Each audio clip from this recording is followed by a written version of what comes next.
Greetings and salutations, my fellow patrons. Welcome once again to Season 2 of We Got Nothing.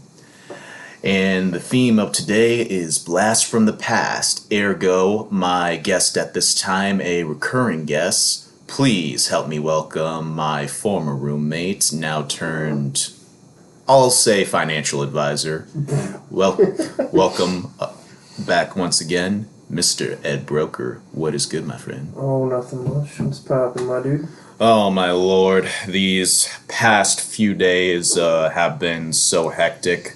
So now that I have finally moved out of the Renaissance over from South Catherine. The place is definitely overpriced, I would say. Yeah, well, honestly, everything's been going up in price as of late. What is it? Yes. Was it yesterday? No, it was a few days back. I went to the store and I bought 9 items, and it costed me like, I think $50, and I'm just like in my head, what the fuck? God damn, it'd be like that. I mean, what is it? I bought a set of razors, and that alone was like $15, and I'm just like. Man, I'm so scared to shave, dude. I've been growing my beard out forever, and I just know, like, it's going to take me months to grow it back out. I just get it trimmed up at a barber shop every couple weeks. My problem is I always got to shave my head to, cut down all the stubble on it, and it's just, oh my lord. I don't mind shaving. I hate the cost of razors, because what's funny is the tool that you put on the razor, it doesn't cost anything, and it also includes a few razors with them, but it's the razor heads themselves that really eat away at your finances. Yeah, prices for everything's fucking crazy, dude. Gas has been killing me lately, dude. Tell me something I don't know. College is about a half hour from where I live, so I drive a half hour there, half hour back every day. And I'm probably filling my gas tank like at least once, if not twice a week. What is it? The cheapest gas I've seen so far is the one that comes from Sam's Club there, but if you're a member there, you're kind of fucked in that regard. Oh, I forgot they sell gas now. They do. There's fucking Dollar Generals selling gas now. You're joking. Not around here, but I've seen like I was about to pictures of say, that shit, yeah. I almost shot a break. Dollar General selling gas? I mean, hey, if I don't know what the financial or profit logistics are from that, but if it helps. Yeah, I feel like selling gas is pretty profitable. Yeah, but I feel like if you do that there is a specific price you have to put on the gas based off of what. There's corporations for gas, I assume, right? Yeah, there's like Exxon Mobil and shit. Okay. Well, they're like consumer, like they own gas stations and shit. But I'm sure there's like, Saudi companies and shit that like primarily just ship oil. While prices are going up for stuff like gas, groceries, and whatnot, the stock market, meanwhile, seems to be lowering. Unfortunately, that's not a good thing. Yeah, I mean, it kind of always fluctuates. Well, what is it? Yeah, it fluctuates, but literally everything's going down right now. Every conceivable thing, save Tesla. Yeah, so a lot of that is stemming kind of from the debt ceiling type shit right now. And also, like, with the rise of social media and everything, people are more apt to just, like, act really emotionally and really quickly. Like, I'll give an example, right? So, say, Battlefield 2042, the beta's out right now, right? I think it's pretty good. I've played it. I've enjoyed it. It's not the best, not the worst, but it's a fucking beta, right? And, there's some bad reviews about the beta. There's some bugs, some glitches, yada, yada, yada. And people, are just like, holy shit. And EA's stock plummeted 7% as a result. I'm surprised it didn't plummet even further than that, but that's my opinion. So, people just react pretty harshly to certain things. And a lot of right now is just people reacting to the potential default on debt. Now, what is it? I heard about the whole concept of the defaults from a friend of mine, a coworker of mine. Actually, he's a former army dude, and he really pays attention to his government news now. Oh, he's got to, dude. Part of the default, man, is like, I don't know if he's still in the army, but even if he receives veteran benefits. Yeah, that's it. He receives a VA check. Yeah, that's the type of shit that's going to get cut if we default on our debt. Oh, Jesus Christ. Yeah. Well, so I guess we'll kind of break it down and explain it for the viewers. Yeah. What would be cut with the defaults? The debt ceiling crisis. All right, we'll get there. That's kind of if we default. So basically, you have the debt ceiling, and from the way I understand it, we're borrowing a bunch of money from China and different places around the world, and the U.S. has always been known to pay the money when it's due. They say that, but really a lot of times, they just raise the debt limit. So it's not like China has a set limit on our debt, right? It's the U.S. government was like, one of the departments in the government wanted to maintain the power of the purse, staying with a particular part of the government. So our government, in I believe the early 1900s, set up the debt limit. So that way, certain branches of government can't just get further and further and further into debt without kind of consulting other parts of government. And I'm kind of breaking it down in pretty simple terms. There's a bit more of it than that. So basically, you have this debt limit, and every time we get close to defaulting, the Senate and the House of Representatives always agree to raise the debt, and we have more debt, and we're able to just keep paying on our shit. So right now we're in kind of a weird situation. So obviously we're very politically divided with Republicans and Democrats, as a lot of people know. And with that, they're refusing to work together on a lot of things. So the debt, we're getting close to the debt limit. I believe 2 years ago, Trump suspended it. So that means for 2 years, we were fine. And now, we have to increase the debt limit, default on our debt, or suspend the debt limit. And with that, we overdid our debt at the beginning of August, I believe. And the parts of the government have been taking extraordinary measures, whatever the fuck that means, just like moving money around, doing different financial bullshit to pay the U.S.'s foreign debts and this and that. And they argued, that we're probably going to run out of money on October 17th to keep doing extraordinary measures around then, give or take, right?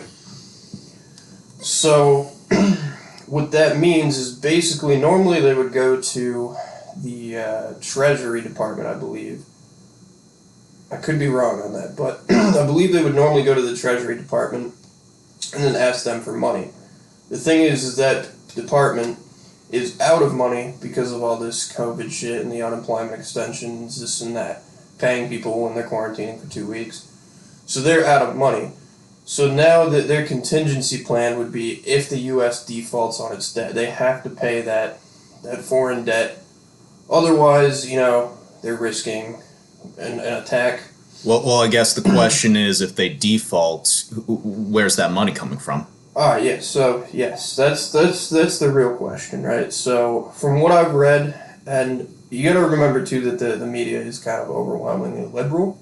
I've looked at a lot of different sites, and from what I gather, basically, to pay that money, they're gonna cut a bunch of federal shit. So from what I read, food stamps would be not permanently stopped, but like temporarily stopped, or what's the word? Indefinitely stopped. Indefinitely paused. Yeah, indefinitely delayed or stopped. You have school lunch programs for kids. No, Jesus Christ. You have all government workers. So the post office is paid through a different channel than most federal shit. So I know post office workers would still get paid and everything. But it'd be very similar to a government shutdown in that, like, cops... social workers, like any federal employee, and that includes military, all military and veterans. So their pay and veteran checks, all that shit would be temporarily stopped, or indefinitely. And then they'd also cut Social Security, Medicaid. Okay, that was my next question. There's some big ones there too. 5% of his check taken out, and this is before taxes as well. Mm-hmm. He gets 5% taken out, and then his job will match up to 3%, which means so you take out up to 3%. So he'll get 8% of his check taken out, but it's only 5% coming from his check. His job is matching the other 3%, and then from there companies have investors that invest that in the stock market. You can do. Usually companies will give you the option to do like mild, medium, or risky, and then that money is invested in the stock market. So that's kind of how a 401k works, and there's stipulations on when you can and can't take it out, and you get like taxed the fuck if you take it out early. But that's still connected, because another big thing is that you have all that federal shit that'll get cut or whatever, and I'm sure that they'll have plans in place to pay those people eventually. But another thing is that it's going to fuck up the U.S.'s credit rating. So loans for just about interest rates on just about every type of loan will probably go up substantially. And then the stock market will likely crash hard. And that's where, people's 401ks are also going to get fucked. Anybody that's got money in the stock market. Now, I know that certain cryptocurrencies are not touched by the government whatsoever. Do they get affected at all? Yes and no. So the thing is that usually if the stock market crashes, you see most cryptos kind of revolving around Bitcoin at the moment. So if Bitcoin's skyrocketing, most other cryptos are going to follow suit. If Bitcoin's fucking landsliding, just declining, most cryptos are going to follow suit. That's not necessarily true all of the time, but generally speaking, that's kind of the case. And the thing about that is that Bitcoin is its own separate entity, but if the stock market crashes, usually Bitcoin does kind of dip with it, but not as much so, and usually it recovers a bit faster. But, the thing is that if a bunch of people are pulling out of the stock market and everything, a lot of people are probably going to pull out of Bitcoin as well, and that's going to decrease the value of it. A lot of people could, though, also lose faith in the U.S. dollar, the U.S. government, etc., and buy more Bitcoin. I mean, why not? The people have lost faith in the U.S. in most other facets. Well, why not just call suit? I don't know where they get this number or what particular jobs it would impact, but from what I've read, the default would result in the loss of 6 million jobs across the country. And not only are you going to have 6 million jobs being lost, you're going to have all these people that are financial people that are working on Wall Street, this and that. And that might be some of the jobs that are going to be lost. But even then, all these people that say make their money doing stocks, if the stock market's fucked, they're all going to end up, going and getting an actual job. Now, we established that military stuff like Veterans Aid and VA checks and shit are... And the military is active duty pay, too. The military won't even be getting paid at all. Are you serious? Yeah, same with police officers. That's not going to sit well with people. But it's not all doom and gloom. I will say that they temporarily have covered it for now. Now, if we go into default... Does that affect people's tax returns come 2022? Yeah, I believe that yes and no. I mean, theoretically, they would have it hopefully figured out by then. If not, I think we got bigger problems than taxes. Dun, dun, dun. But that being said, so, the issue right now is, normally they just, the Senate and the House, they fucking pass extra debt, right? Well, what's happening right now is Biden's got this $3.5 billion infrastructure plan that he wants to pass. And the Democrats have the majority in, I believe, the House, and they own the presidency right now. Right. And basically, the Republicans are really salty about the whole Trump thing, And then the Reds pretty much own the Supreme Court right now, right? I believe so. And so basically, the Democrats are doing a bunch of shit to like pass a lot of this infrastructure stuff and a lot of bullshit without Republican support. Mm-hmm. So then the Republicans were like, "Oh, if you can do all this shit by yourself, you can pass the fucking debt extension by yourself." And then everybody's like, "Whoa, like there's a lot at stake here. You're really gonna be that petty over this?"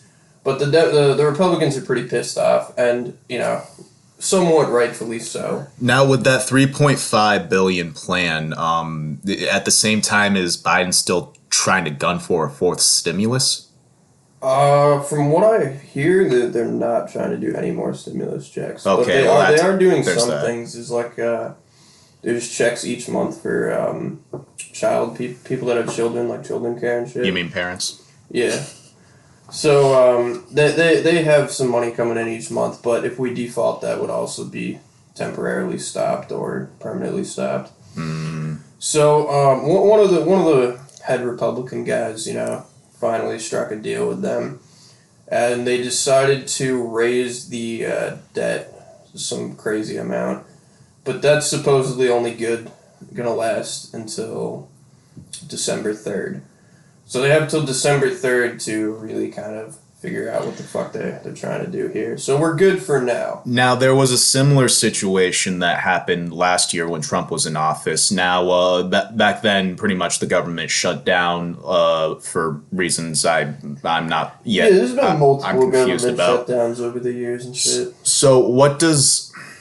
With going default or whatever their plan is, how would that look similar to what we've seen from former shutdowns? So some things would be similar. Like a shutdown is basically the government. A shutdown doesn't last terribly long, and I don't know usually like specifically why they shut down, but they shut down because they're arguing over some shit, and then usually it gets resolved pretty soon. And like while the government shut down, certain federal employees and people don't get paid. And that would be similar with a default, but you're talking at a much grander scale. Well, the default is about a lot more federal programs. Like it's not just federal workers; it's old people not getting their Social Security. Well, the thing about the debt ceiling there is that it's our national budget at stake. It's our national debt. So like these are problems you want to spend some extra thinking time and power to actually find a solution. Is also not that great either because one, that's a very short-term fix. It's coming up pretty fast. And I believe either the same day or the same week, they also have to determine how they want to allocate government spending.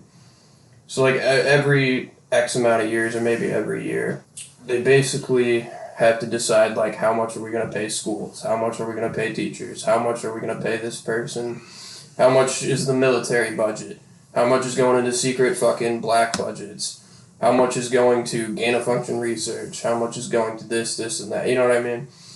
So they have to figure that out by December 3rd as well. And they also have to agree on raising the debt ceiling.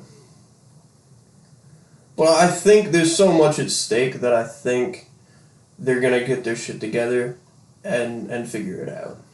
Now, while this is all going on, I've always talked to you when I have thoughts about the stock market or stuff of that nature.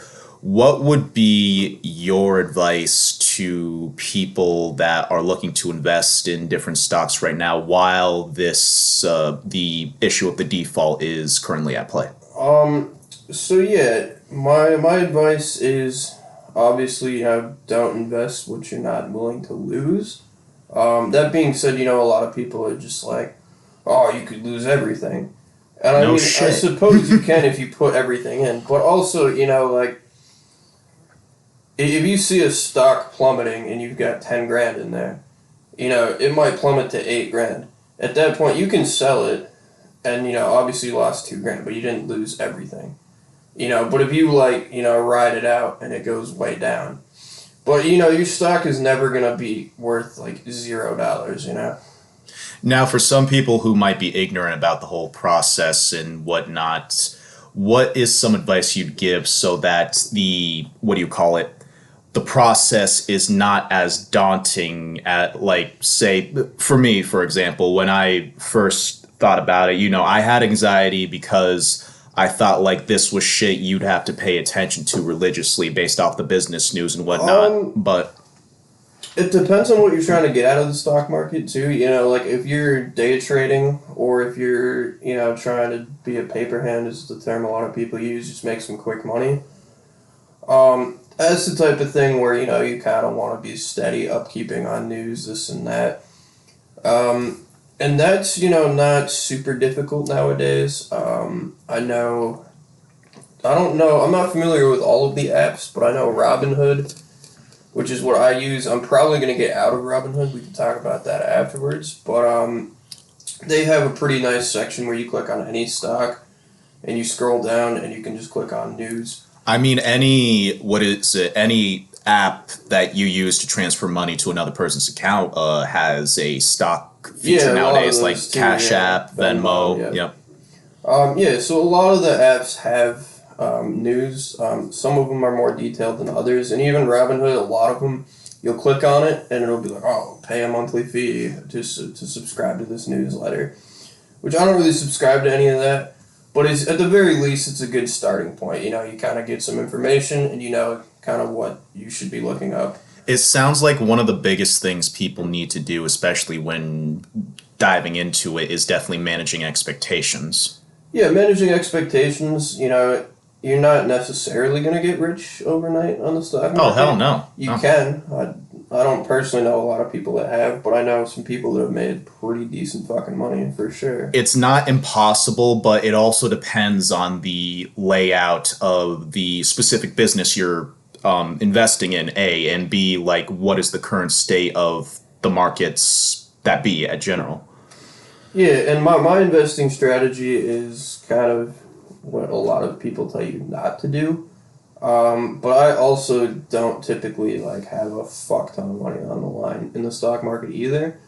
But I normally throw all my money in one thing that I think is going to go up based on research or based on trends or what have you. And I'll let it sit in for a couple days or a couple weeks, maybe even just a day, and then I'll sell it, pocket some money, and then do it again. And I've diversified a little bit from time to time, and then some shit will happen. I'll kind of compress everything into one stock and then go from there. But there's been days where I've made $2-3 grand in a day, a couple clicks of buttons, and then there's been other days where I'm out of day trades and I'm just forced to kind of watch myself lose $1,000, $2,000. And there's not much I can do about it until the following day. So there's pros and cons. This year I think I put in $2 grand this year. I've pulled out 12.5 and I've got a couple grand in there right now. Word. So I'm not doing terrible, but I'm not doing great either, I'm sure you're doing better than most people right now. I mean, yeah, no, that's pretty solid off of just putting $2 grand in there. So you said you used Robinhood. What are some of the pros and cons of using an app like that versus I wouldn't even know what would be a tried and true method about day trading and all that. So there's a few things. Robinhood, super simple, easy to access. It's super user friendly. It lets you invite friends. You get free stocks. You get chances to win X amount of money all the time. This and that. It's got pretty much everything that's on the New York Stock Exchange is in Robinhood, and it's got 7 different cryptocurrencies. It's got Dogecoin, Ethereum Classic, Bitcoin Silver, Bitcoin Cash, and Litecoin. So it doesn't have the most cryptocurrencies, but it has a fair amount. Those are generally kind of the main cryptocurrencies. So Cardano is getting pretty big as well. The thing with Robinhood is that there's some hidden fees when you're buying and selling shit. It's supposed, like, they advertise it as no fees, but I'm pretty sure there's, like, some very minor hidden fees. And then Robinhood, too, like, I'm sure you've heard of the whole, like, GameStop fiasco. Oh, yes. So they'll literally, like, pause and temporarily stop trading on particular stocks that are, like, usually meme stocks. So, like, there's the whole Reddit, Wall Street bets and all that. Right. Where everybody's like, we're going to just buy a bunch of this shit and, like, drive up the price and then sell it and make a bunch of money. So they'll stop that, but that's because... that's like... I look at that as market manipulation, and I don't think that is right, but at the same point in time, Robinhood has had to do that to prevent from going bankrupt, because they have to have a certain amount of, like, money that they put up. I don't want to explain this wrong. I don't know the proper terminology, but it's basically they have to put up a certain amount of money on the line as, like, a risk mitigation to somebody else. Mm-hmm. And with this shit going crazy with GameStop and other stocks, Robinhood has to put up more and more and more money because they have more and more chance of, like, a big risk, right? Mm-hmm. So that being said, they temporarily stopped trading on that because they were pretty much Robinhood was going to go fucking bankrupt. And racing back to the default stuff that's going on with the national debt and whatnot, how would this affect, say, you as a college student in terms of the costs and whatnot, especially going forward? So I don't know. Like, I believe, so I have student loan debt. I don't have to pay on that till, I think, 6 months after I graduate college. But from what I understand, any loans that I've taken out right now are already set at a particular interest rate. And I think that's the case for pretty much everybody. Like, if you have, like, a house loan, any type of loan, I think, when you sign up for that loan, the interest is, like, whatever that interest rate is. And it's not subject to change. I could be wrong on that. So I don't think any loans that I have taken out already would go up in interest rate. But for people taking loans in the future... Yeah, if they default, the interest rate on student loans would probably be higher. I mean, generally speaking, student loan debt's pretty low. So I don't think that would be super much affected. Mm-hmm. Super much affected. Wow. Words are hard, man. Welcome to my world. but no, so I don't think those would be impacted heavily. I think what's mostly going to be impacted is personal loans, vehicle loans, home loans, business loans, that type of shit.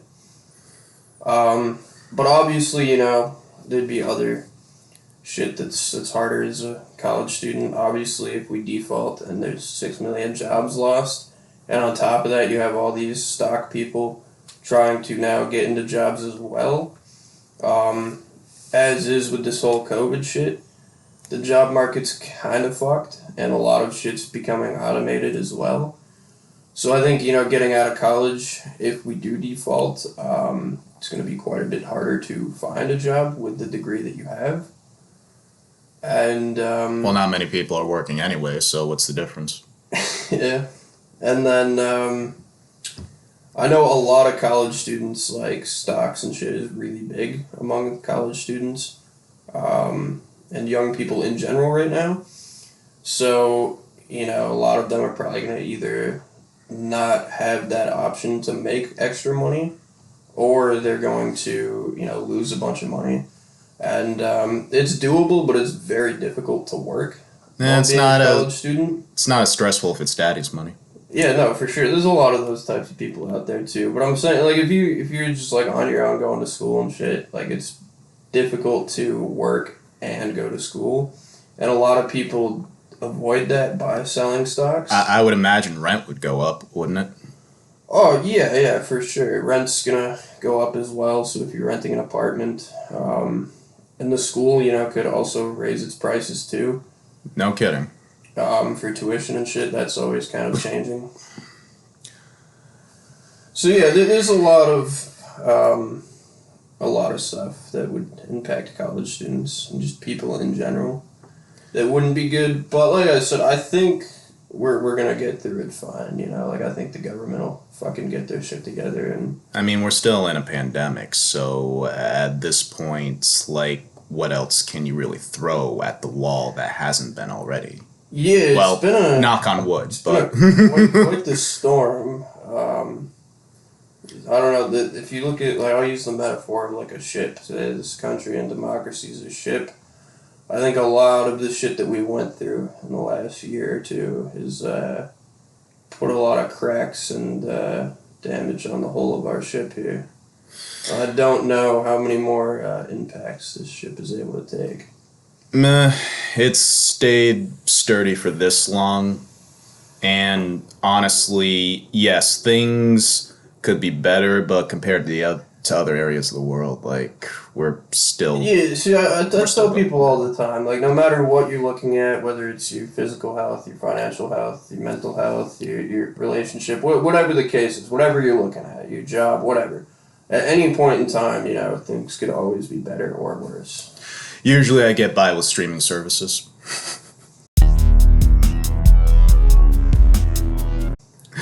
Speaking of which, I was catching up on my Netflix news earlier today, and it was confirmed, spring 2022, the final season of Peaky fucking Blinders. Yes, I'm very excited. They're actually, it's the last season, but they said they're going to continue the story in another format. Wait, you serious? Yeah, so, from the sounds of it, it's looking like it's going to be a movie.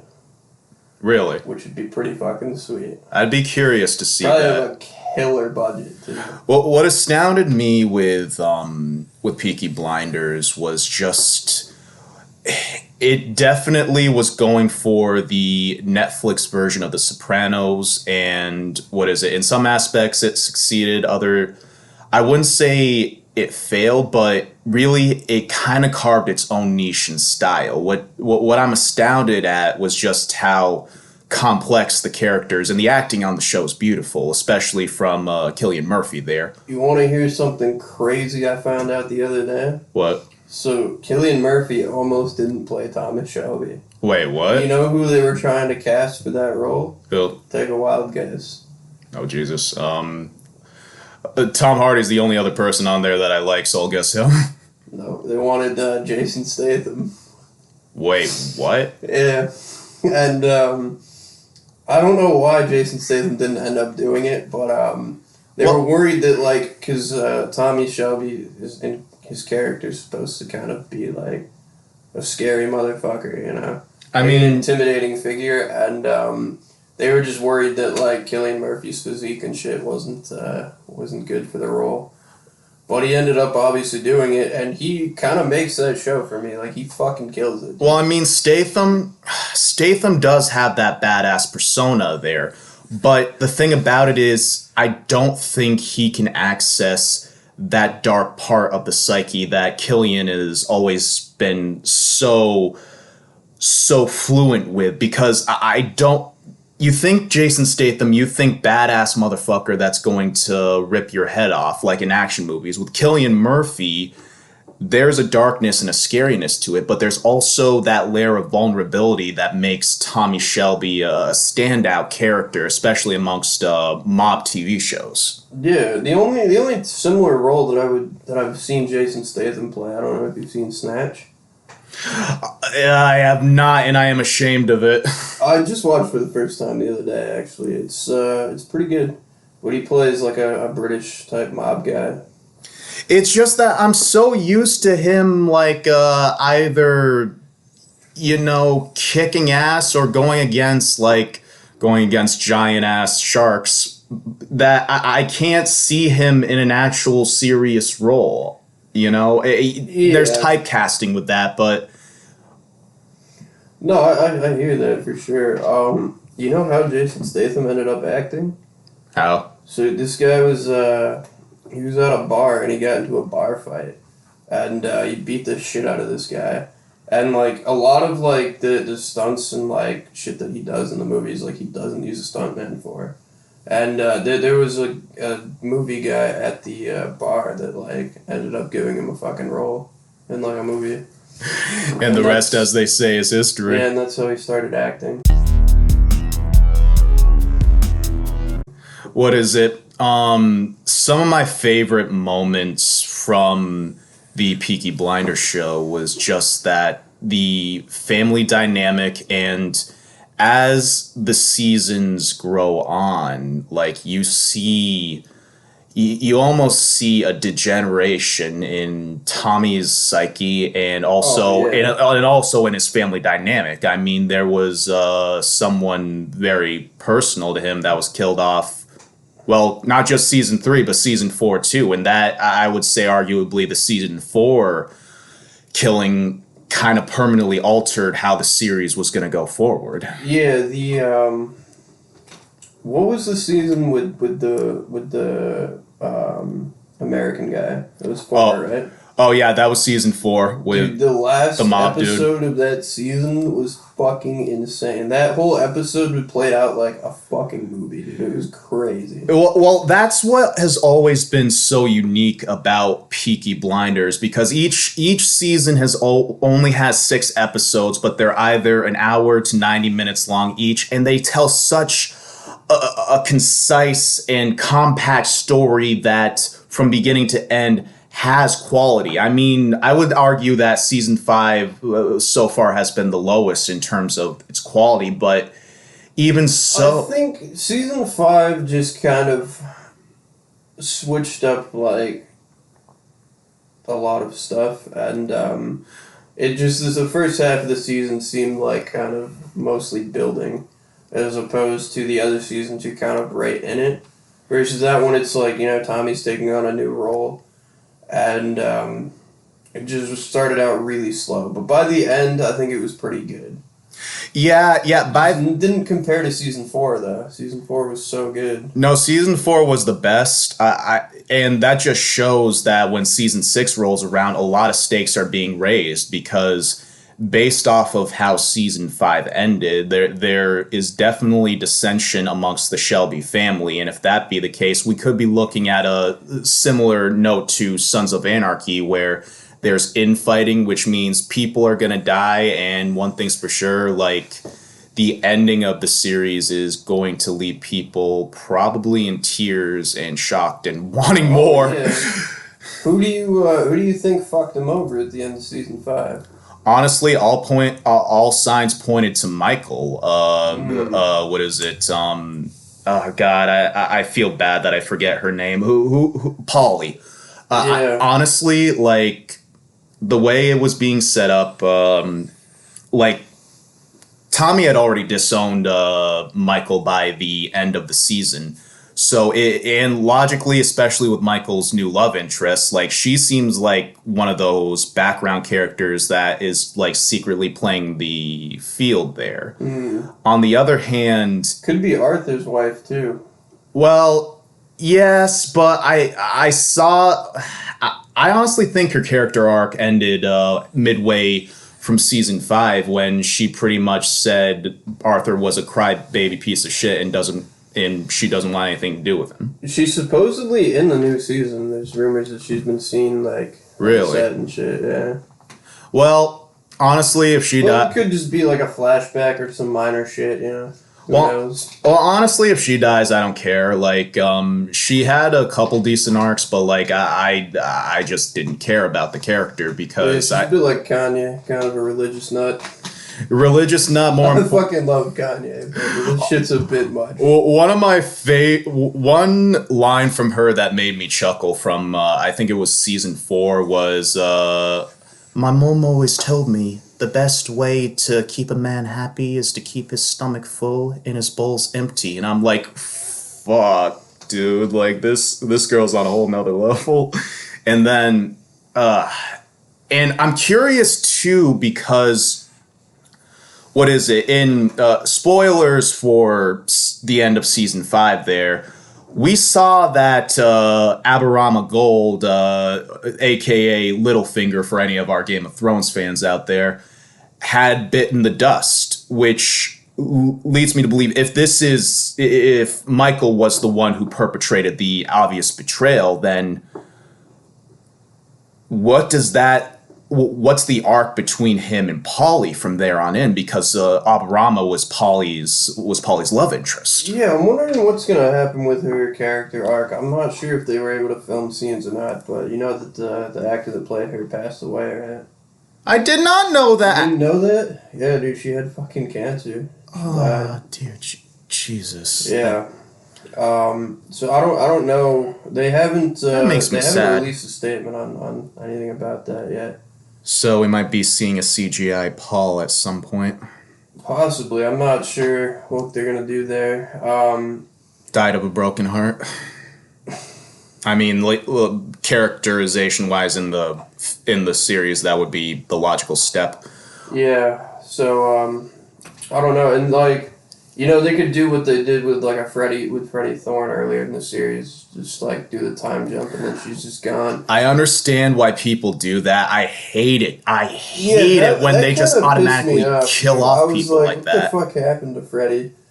But there's probably going to be a time jump at some point. They normally do a time jump. Well, they can't do it too far in advance because... Well, they said the start of the season, they have confirmed that that's going to start off exactly where the last season left off. So there won't be a time jump initially. I was about to say... there could be an episode or two, and then there's a time jump, you know? Well, do we even know what year they ended off on? Because they said they wanted to end it like right as World War II was beginning, and... they were kind of sowing the seeds of it with the background plot being of season 5, the rise to power of the Nazi regime in Great Britain. Fascist shit was afoot for sure. I want to say that the show ended in like the early 30s. Jesus. The end of the last season. But yeah, they did confirm that the show's running from the time between World War I and World War II.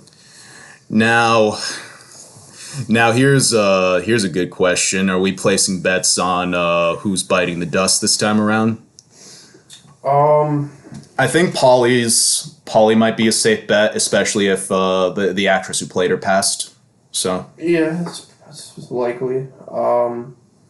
I hate to say it, dude, but I think Tommy's gonna fuck. Oh, Tommy's definitely biting it. It's logical because this is. You know, this is the final season. Nobody's safe. Survived a lot of fuck shit, though, you know? But even so, you look at crime shows like The Sopranos and Sons of Anarchy and even Lost, like, the main character usually dies by the end of the series, especially depending on the layout. Like, let's look at the plots that still need to be wrapped up. Yeah, I feel like in the end, like, Tommy, like, either turns himself into, like, his enemies or to, like, the authorities and then gets fucking executed or killed or hung or whatever. I don't think... I think he does it to let his family walk. I think that's just going to happen in the end. I don't think Michael's going to make it. No? I don't know how I feel about him. I kind of have mixed feelings. I would say he's definitely the smartest player at the moment. He fucked up their financial shit pretty hard. He fucked it up, but I would say arguably that was from his love interest, but he's also the best thinker he's the best chess player when it comes to that game. I think he's just, like, heavily underestimated. And I think he takes advantage of that, too. I'm hoping they don't kill off my boy Arthur, but I feel like something's going to happen. Arthur definitely has had the most astounding character arc, like going from the psychopathic dude with angry outbursts where he will flat out beat someone to death. And, you know, as the series goes on, you just see you peel back the layers of heart around the devil-may-care caricature of Arthur, you know, and I was so happy that this happened towards the end of season 5. I'm really wanting to see how they wrap up the Alfie Solomon. Oh, that's right. My boy Tom Hardy. He's one of my favorite actors. Dude, like, out of all those characters, he always stood out from the beginning. And oh my lord! And you think that he is permanently killed off in season 4, and I'm like, I'm gonna miss you, Venom. And then, just when I thought I was out, they pulled me back in. Yeah, no, he's a good actor, dude. And I normally, like, a lot of shows and movies will, like, kill off somebody, and then they'll come back, and it's just, like, cheesy as fuck, or, like, just ridiculous. But I think the way that they did that, it kind of flowed nicely. Well, Tom Hardy, especially with his facial gestures and his vocal inflections, can pull off, kooky wise man, which pretty much is Alfie Solomons. Actually, I take something back. I was saying before Michael is the smartest person on the show. I would argue that now that's Alfie. Every person that has always been put in front of Alfie as an opposition, he always is 2 steps ahead of them. The exchange between him and Luca Changreta from season 4 there. Great. That was one of the best scenes of the entire show. Yeah. No, I love when Tommy walks up to him and he's like, I've got cancer, mate. Fucking riddled with it. Yeah. And it just speaks to the caliber of actor he is, that in a series full of big names and like big character moments, that his scenes always stand out, you know? Yeah. Who else? I hope they kill off Finn. Really? I don't like Finn. He has had but maybe like 6 lines the entire series. For good reason, because I get it. He's a Shelby brother, but he is also the ugly duckling of that group. Like, literally, no one cares. What if Finn's the one that fucked them all over? Don't even front with that. You just made me cringe. Don't even front with that. Oh my lord.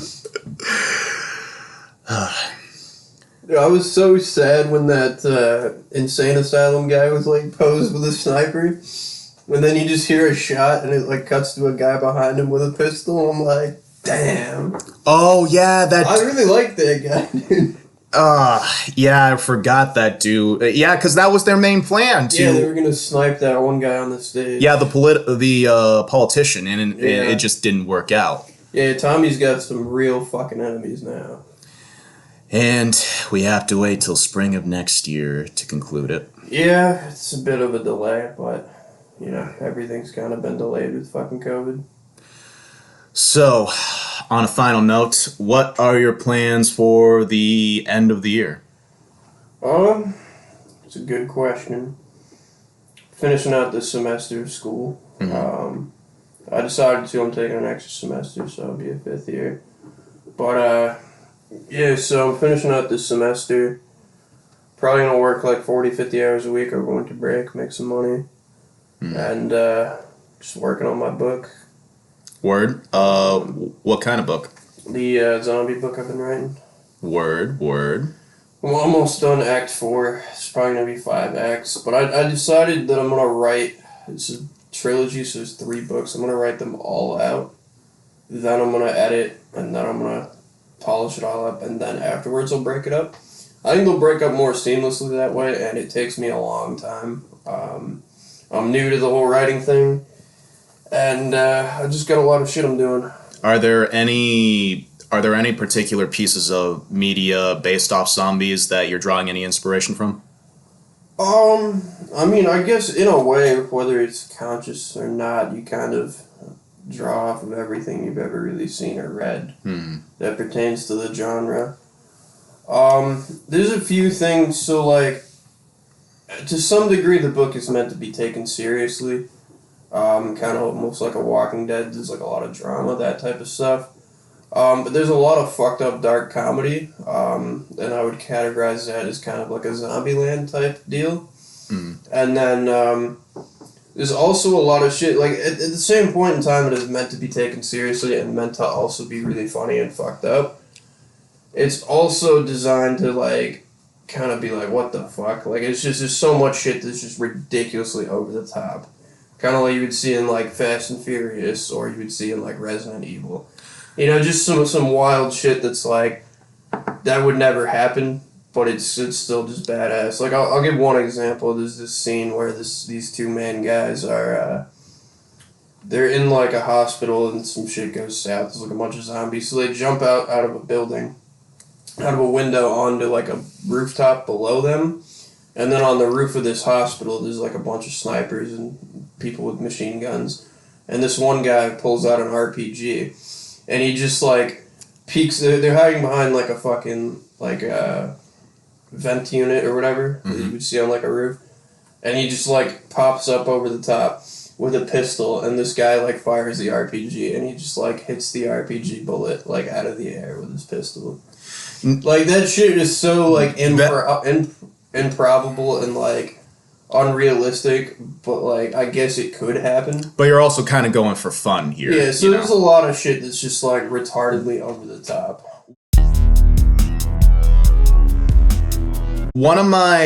Some of my favorite pieces of zombie media have always brought something new to the genre. You got your classic Romero trilogy, like Dawn and Day of the Dead in particular are some of my favorites. Day has the best gore effects, while Dawn, I feel like, had the best storytelling.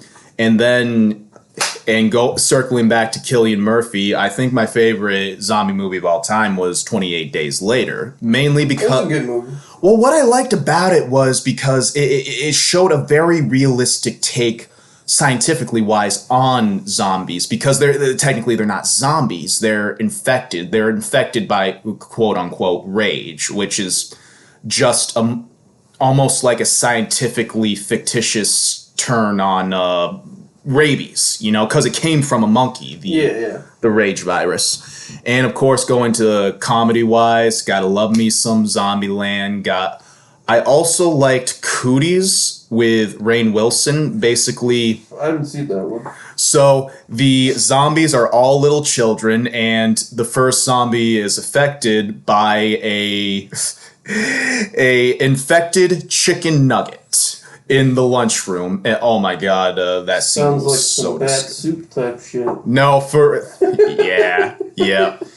For literature-wise, one of my favorite books of all time is still World War Z, because, well, it's a good book. Well, what I enjoyed about it was, and what I found extremely ironic, was that it wasn't about the zombies themselves or even the main focus. The focus was on how the world, how businesses, government, international, how each different country was affected by it, and how each government body dealt with the problem on their own. Israel fucking locked that shit down. Yeah, real quick. Yeah, no, for real. And what I found ironic was some of the methods used by pharmaceutical companies and the government at large not directly mirrored, but mirrored some of the events that happened during COVID. Yeah. And I was like, yo, this shit's scary. Are we going to see people popping out of the ground in a couple years or something like that? Because that would freak me the fuck out. How do you think the Last of Us show is going to turn out? Well, it's hard because, what is it?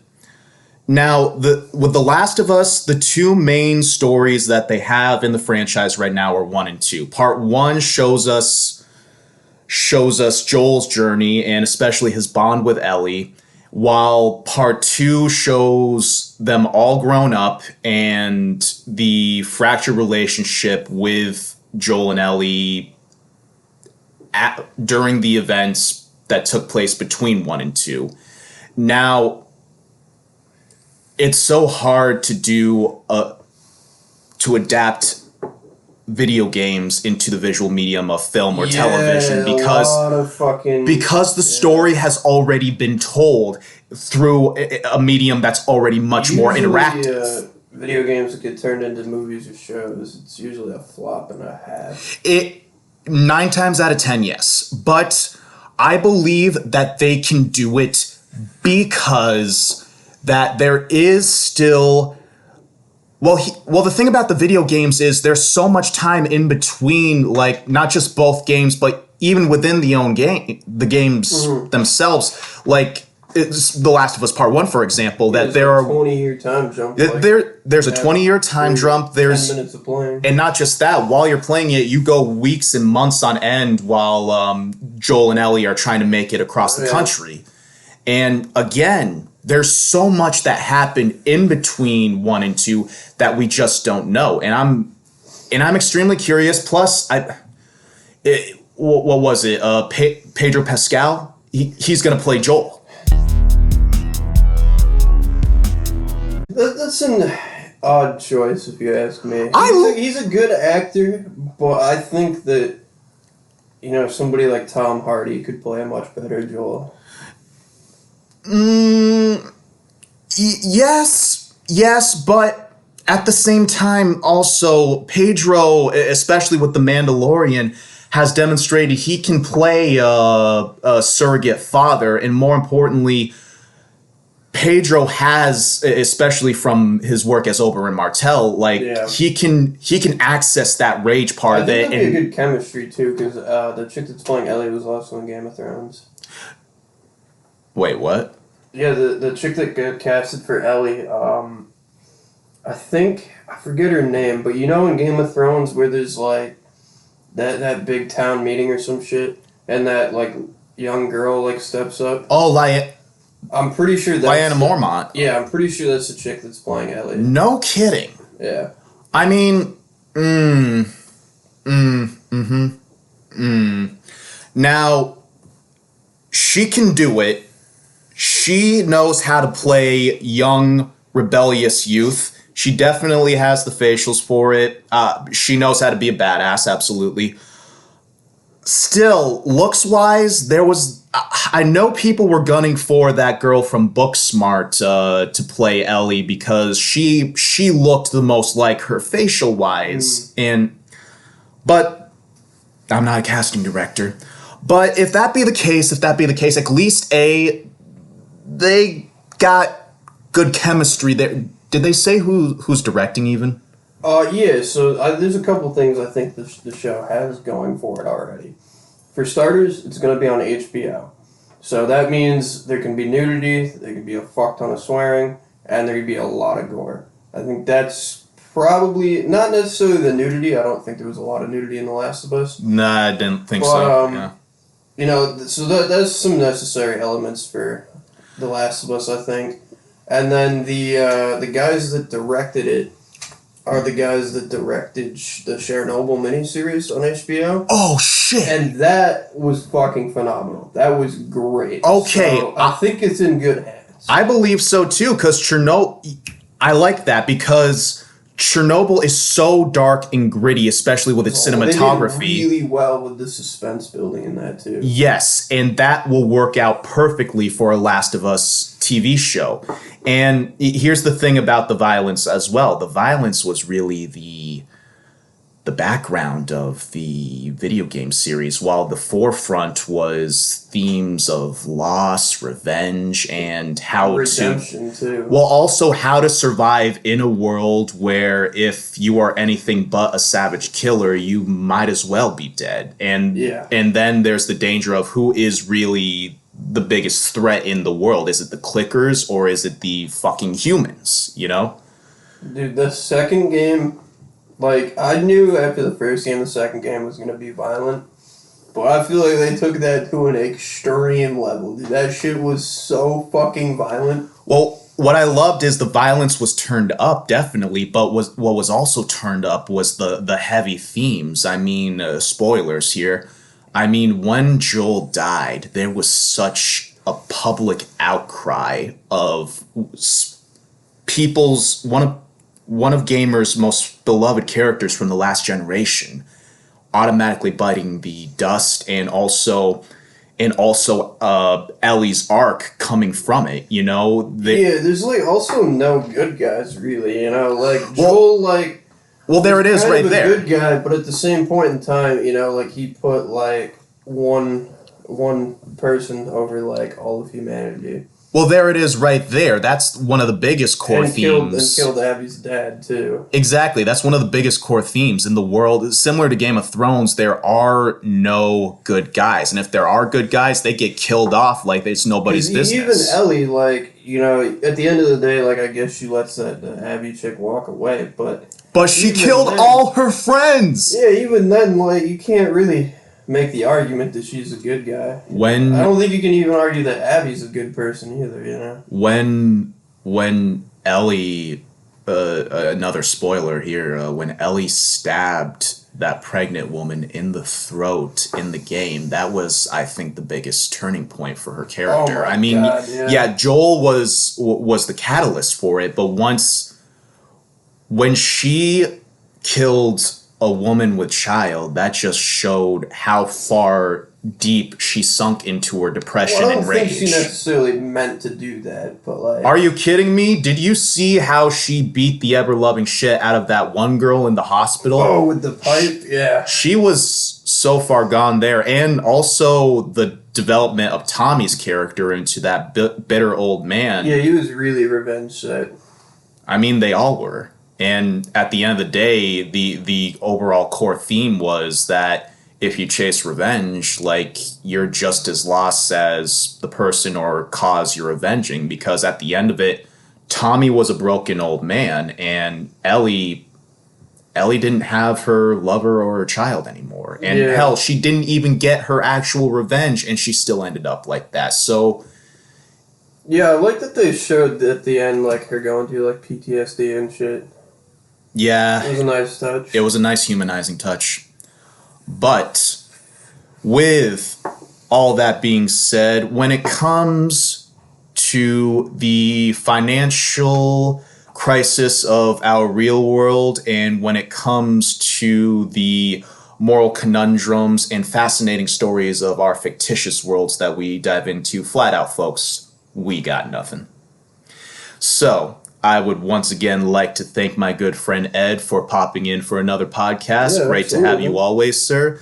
And if you would like to follow more of what Life on Saturn has in store, please follow Life on Saturn Productions on YouTube, Instagram, and Facebook. And if you would like to see what kind of content I personally provide, please follow me at Catalyst Jost on Instagram. And once again, folks, please, during these hard and troubled times, keep your vibes dope, keep your zen flowing, and as always, peace.